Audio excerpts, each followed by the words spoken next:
I'm going to show you how I transfer this photo I took of a flower from my iPad onto wood without a printer or graphite paper. First, size your image on your device according to your canvas. Make sure the screen is bright. Take a transfer paper or wax paper and lightly trace the image. Lock the screen so that it doesn't change sizes, or use something like a bookmark or cardstock to hold down the wax paper so your fingers don't touch the screen. Make sure not to press too hard. I used a 5B pencil so that the graphite will transfer easily.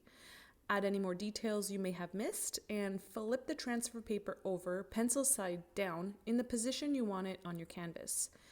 This will make your image in reverse. If you are doing any kind of lettering and don't want a reversed image, then you will have to trace 2 times. First, like we just did, then flip the paper over and trace again on the back. Then flip over the paper again one more time and you're ready to transfer. You will notice the letters going in the correct direction when you put your wax paper on your canvas.